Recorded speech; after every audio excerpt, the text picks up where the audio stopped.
ભરૂચના જંબુસરમાં વરસાદી પાણી ભરાયા હોવાની સ્થિતિ। ખાનપુર રોડ પર લીંબાજીની ચાલીમાં વરસાદી પાણી ભરાઈ ચૂક્યા છે। મકાનોમાં કમરસમાં પાણી ભરાઈ જતાની સાથે જ સ્થાનિક લોકોને પારાવાર મુશ્કેલી અને આર્થિક નુકસાન વેઠવાનો વારો આવ્યો છે। અંદાજિત 35 જેટલા મકાનો છે જેમાં અત્યારે વરસાદી પાણી ભરાઈ ગયા છે।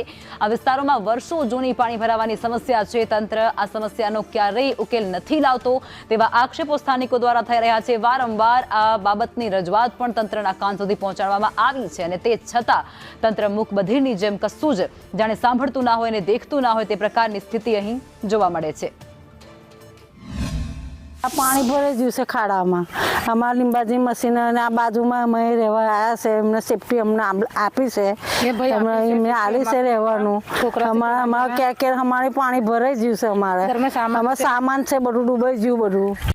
જંબુસરના ખાનપુર રોડ વિસ્તારમાં આવેલી લીંબાજીની ચાલી, જે લીંબાજીની ચાલીમાં અંદાજિત 30 થી 40 જેટલા મકાનો આવ્યા છે। અમે તમને આ જે દ્રશ્ય છે તે દ્રશ્ય બતાવીએ છીએ।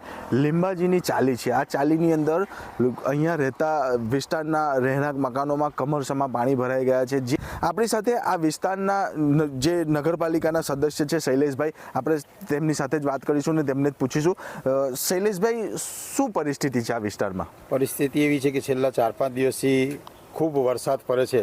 વરસાદને કારણે નીચાણવાળા વિસ્તારમાં ખૂબ મોટા પ્રમાણમાં આગળથી પાણી આવવાના કારણે ખાનપુરી બાગોલ લીંબાજીની ચાલી વાઘેલાવાસમાં લગભગ આશરે 30 થી 40 મકાન આવેલા છે, જે મકાનમાં વાઘેલા સમાજના નાગરિકો રહે છે અને ત્યાં એમનો ઘરવકરી સામાનથી માંડીને સદંતર ખૂબ પાણીમાં ખેંચાઈ ગયું હોય અને એ લોકોના કેરસમાના પાણીના કારણે તેઓનું સ્થળાંતર અન્ય બાજુમાં આવેલા 15-20 મકાનો જ પાકા છે, એની અંદર અમે કરાવેલું। ગયેલી તકે જે પણ કંઈ સહાય કરવામાં આવે, મદદરૂપ થાય તેવી અપીલ કરવામાં આવી છે। રફીક મલેક, સંદેશ ન્યૂઝ, જંબુસર।